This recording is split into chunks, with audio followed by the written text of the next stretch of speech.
Hello, welcome. Thank you for joining us today for the next webinar in our What's New series. In today's webinar, we'll cover some of the newest features from Microsoft 365 that you can implement in your business, as well as covering some brand new features that give us a bit of an insight into the future. We've got a nice mixture today, actually, of some features that are available right now, and perhaps even have been available for a little while, but people aren't necessarily using very well yet. And then also some other features that are just very much further into the future to give us an idea of what to look out for. Don't feel like you need to make notes or take it all in straight away, as we'll be sending out a recording and a follow-up fact sheet later on. Also, if you have any questions, please do feel free to drop those into the Q&A box at the side at any point during the webinar. There will also be dedicated time at the end for any questions you might have. But I'll do my best to keep an eye on that question box as we go along, so please do feel free to get involved. So let's take a look at the agenda for today. We're going to be looking at how you can possibly speed up your written work with text prediction. We'll be looking at updated calendar views in the Teams app, extending Teams apps across Microsoft 365. This is one of the very, very new features that is just in preview at the moment, so we'll be having a look at that. Scheduling meetings from your Teams mobile app. One of the items that was requested last month was that we look at PowerPoint Cameo mode, so we'll be doing that towards the end of the webinar. And then we'll be looking at upcoming updates to Windows 365 as well. Finally, we'll be finishing off with what you can do next. So beginning with a bit of an introduction for those of you who might not have been with us before. My name's Jennifer Benge and I'm the marketing manager at Bedrock. Bedrock is an IT managed service provider and a Microsoft Gold partner. This means that most of the IT we implement is based on the Microsoft stack. This includes Microsoft 365, Microsoft Teams, Azure, SharePoint, etc. We're also experts in secure, resilient networks and managed IT solutions where high performance is critical.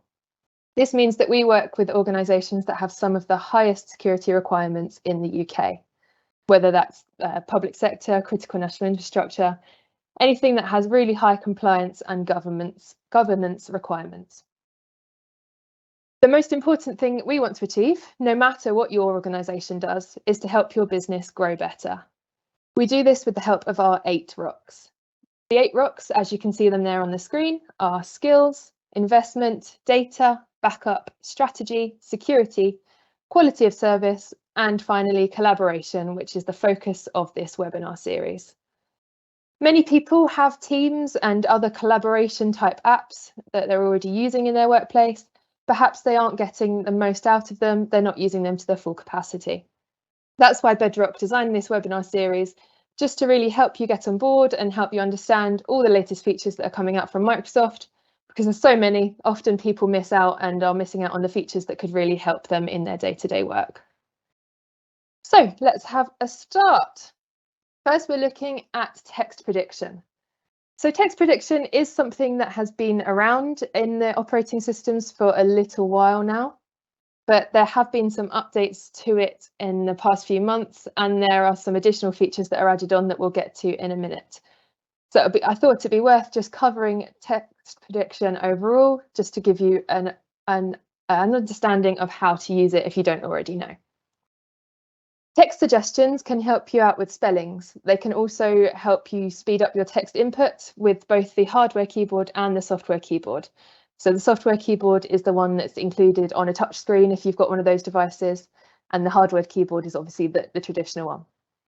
Text suggestions work on all Microsoft 365 apps and on Edge too. So these 2 features, to get to them, you just need to open settings, go to devices and then typing, go to the hardware keyboard section and toggle show text suggestions as I type to the on position. This will show you options for the next word in a sentence that AI is predicting what you might be trying to say. So it will pop up in a little box and show you the next suggested word.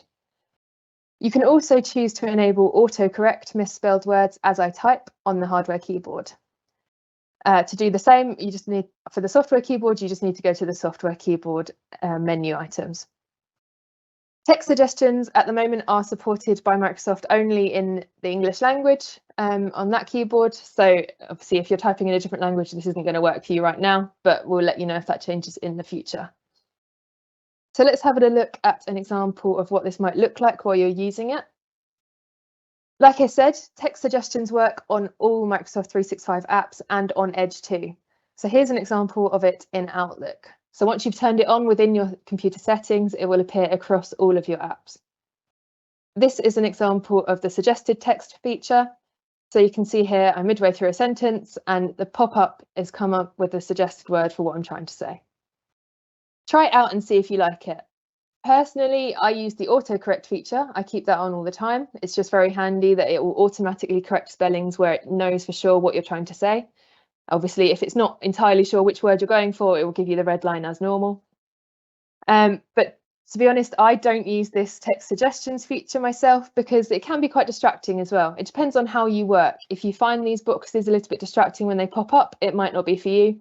However, you might find it really useful. So try it out by going to settings and following those steps, give it a go and decide which works best for you.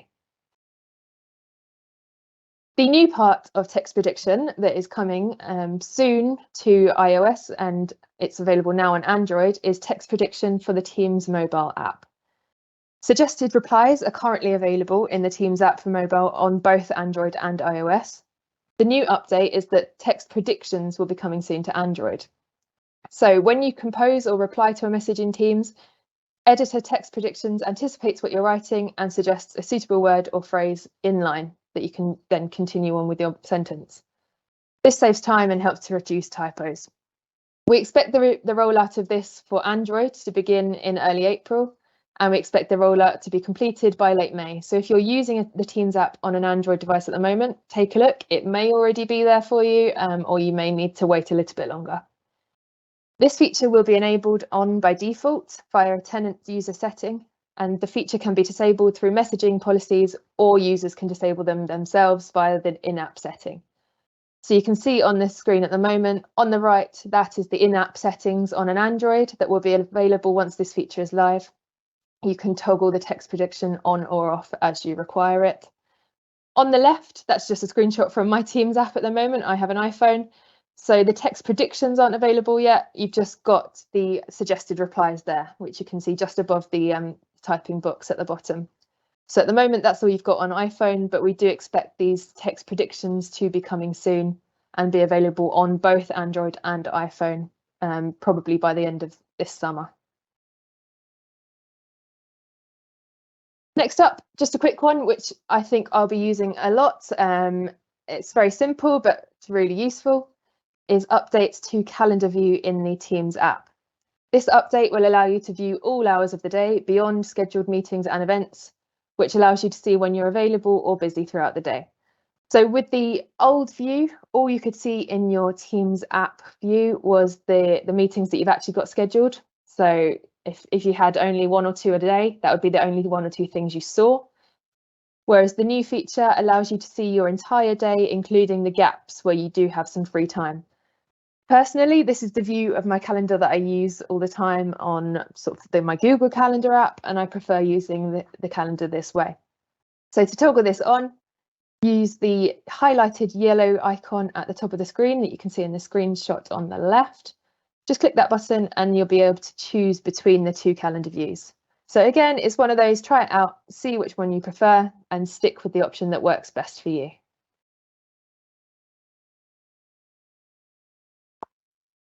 Okay, we're coming now to something that isn't quite available. This is one of the pipeline updates, which is extending Teams apps across Microsoft 365. So this is a little bit of a curveball from Microsoft, having spent the last 2 years or so telling us, we want you to be working within Teams constantly. Everything should be based in Teams, Teams. There is now a new enhanced Teams apps feature, which allows you to extend your Teams apps actually outwards away from Teams. So with this feature, the apps you use in Teams will start appearing in Outlook and Office online. So you can see in this image, this shows the Power BI app that is available obviously already within Teams on that front view. And to either side, you can see it becoming available within Outlook and within Office Online. Previously, for an app to work in Teams, Outlook and Office, you needed to manage each app independently. With this enhancement, you will only need to manage it once. So you can enable a single connected experience for end users across Teams, Outlook and Office without so much admin of having to manage everyone's logins and everyone's security details for each individual item. Like I said, this is very early stages of rollout and will feature a very limited number of apps to start with. So for example, obviously you've used Microsoft Power BI here because that's something they have control over. But there are a number of other apps that we'll just take a look at now as well. So the preview rollout for these new capabilities has started for users who are already enrolled in the Microsoft 365 targeted release program. So this is very far away from general release right now, but just keep an eye on it, it is coming.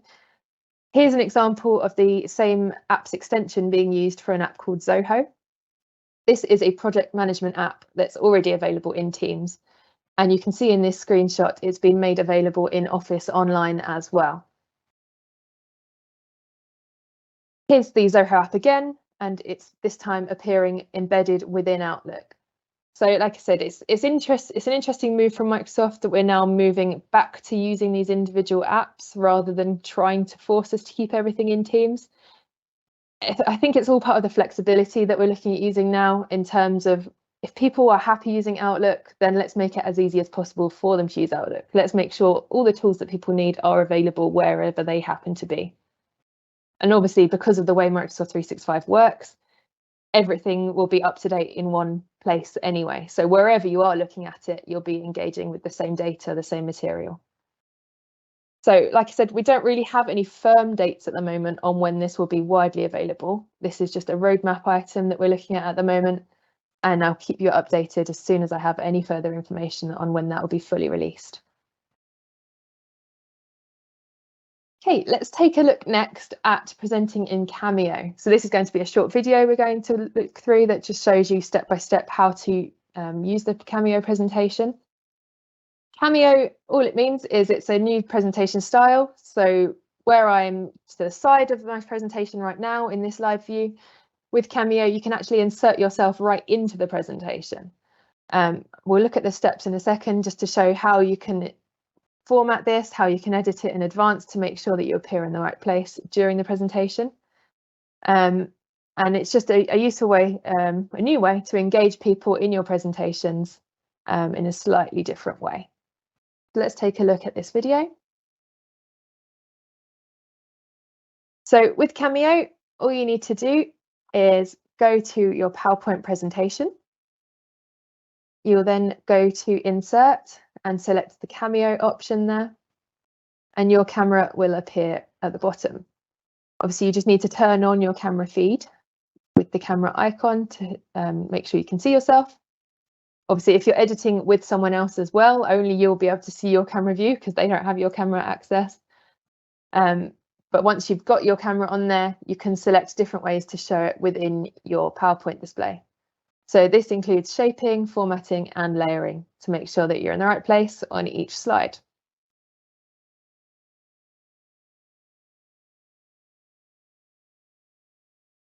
You can also use that video multiple times if you wanted to.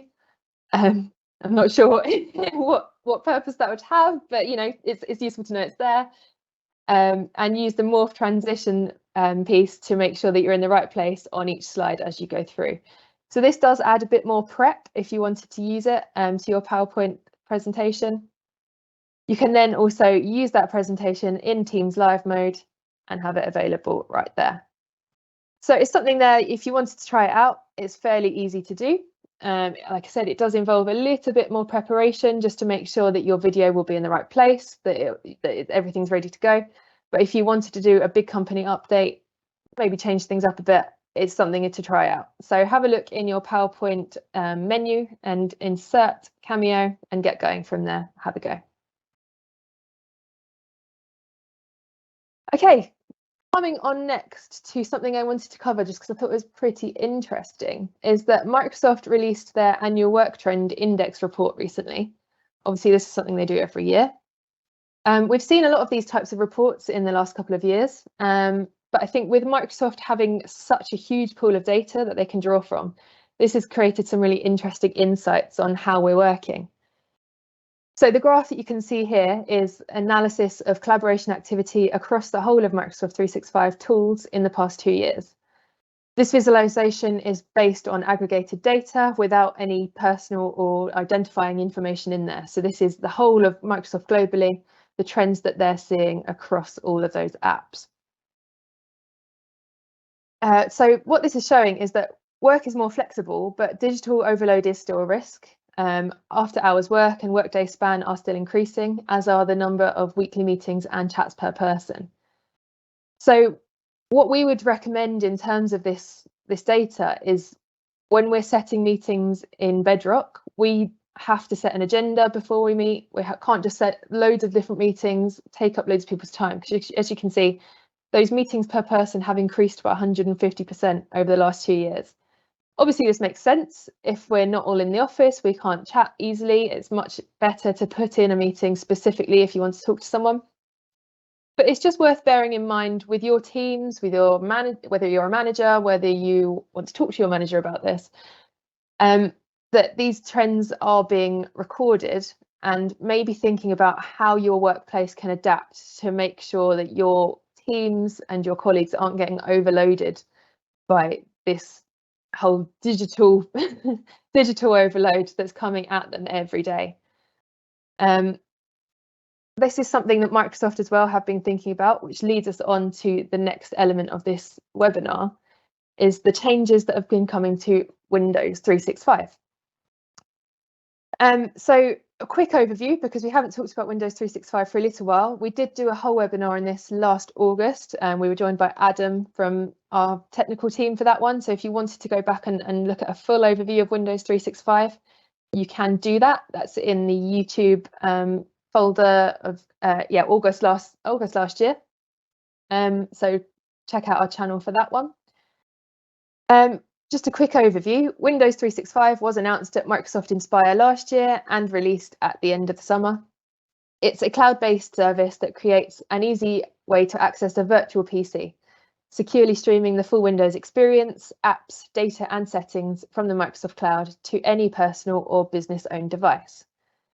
So it's similar to Office, the way that Office came to the cloud with Office 365, Windows is now brought to the cloud with Windows 365. So rather than being a device-based operating system, it becomes a hybrid personal computing platform.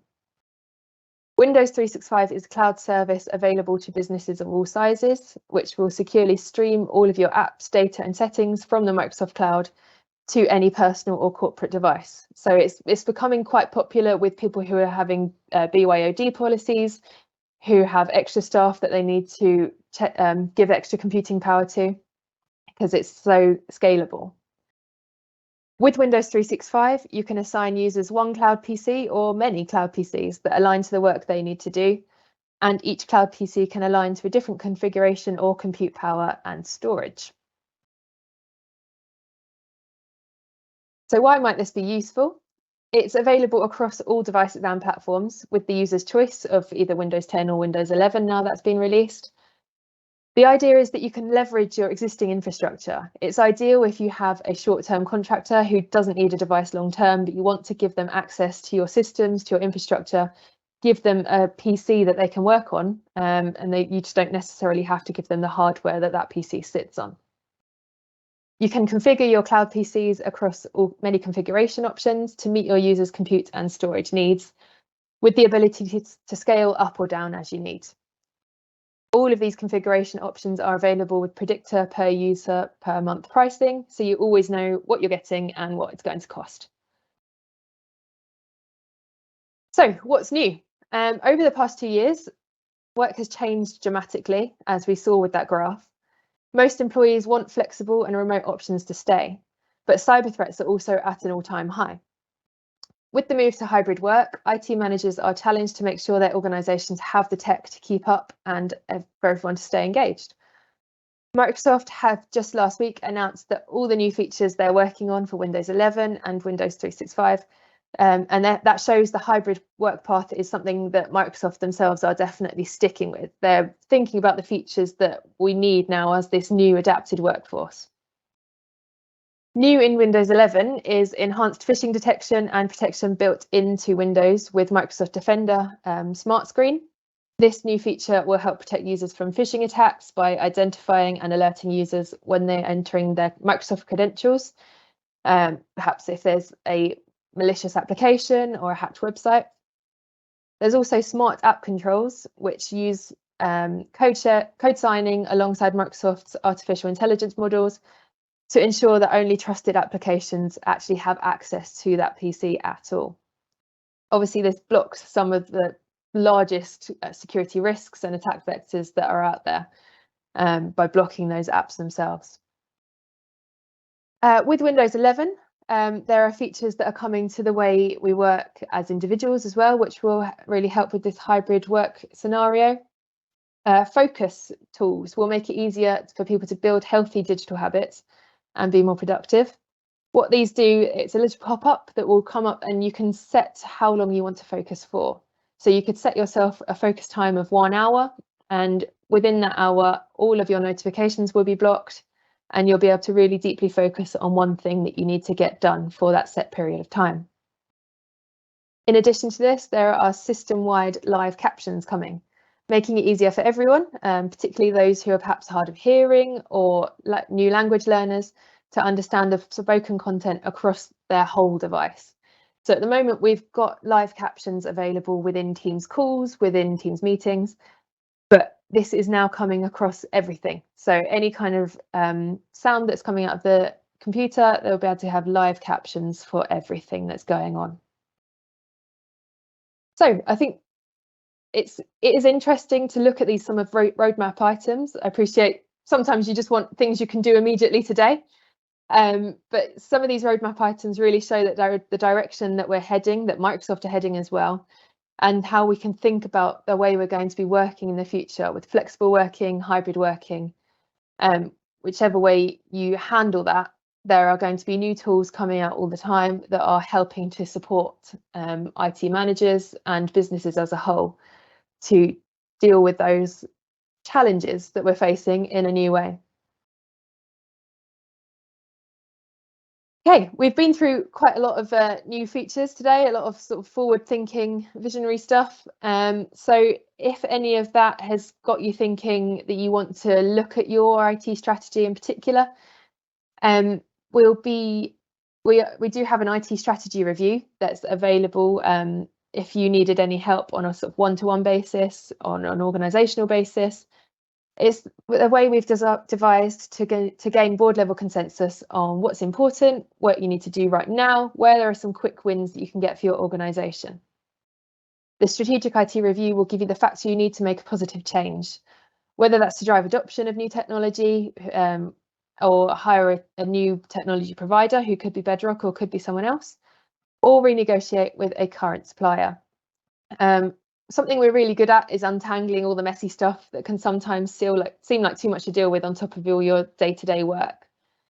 So by engaging us for a strategic IT review, we can help you identify where you need to make changes that can really make a difference to the outcomes of your entire organisation.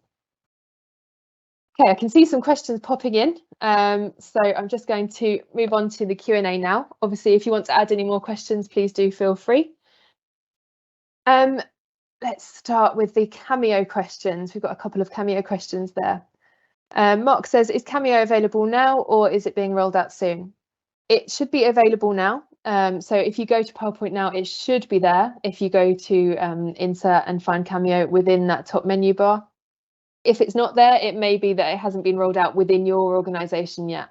But it's been available, I'd say, for a few months now. So do have a look, see if you can find it there. If not, it might be worth talking to your IT administrator just to check that you've got the latest version of PowerPoint available to you. The other Cameo question is, will you still be seen in the video panel in Teams calls as well as on the slide? No, so this presenter mode within your Teams meeting, known as Cameo, that will just take over. That is the only view of you that your meeting attendees will have. So you'll just be visible within the slide. There won't be an additional video of you to the side or around the edge of that presentation. We've also got our questions supported in multiple languages, or our captions supported in multiple languages or just English. I'm not sure on this one at the moment. I obviously know with Teams calls and Teams meetings, the captions there's a huge long list of languages that captions are available in. So that's really useful if you're looking for easy translation for people talking different languages in one meeting. That's definitely available. With the whole wide translation and caption question, I'm not sure yet, and I haven't actually seen any information about whether those captions will be available in multiple languages across everything. But as soon as we get more information about that on release dates, when it's going to be made official, I'm sure they'll release information about the translation options there as well. So I'll keep an eye out for you and let you know. Hey, still, I'll leave that question box open for you if there's any other questions coming in for the last 4 minutes. Meanwhile, I'm going to ask Cara, who's on the call with me, if you could just pop the sign up form for the next webinar in the chat box. So the next What's New webinar will be in May, and once again, we'll be taking a look at the latest new releases from Microsoft. So the date for that one is the 5th of May, and you can register now using that link that Cara's just popped into the Q&A box, or you can just go directly to the Bedrock website as well and find it on the events page. Okay, thank you very much for joining us, everyone. It looks like we haven't got any more questions for now. If you do think of anything, please do feel free to just pop me an email in reply to the email that I'll send out later today with the recording. Also, like we did with the Cameo today, if you have any suggestions of things you'd like to see in future webinars, please do let me know, and I'm happy to cover those as well. So once again, thank you for joining us today, and I look forward to seeing you again soon on the May webinar. Have a good day, everyone.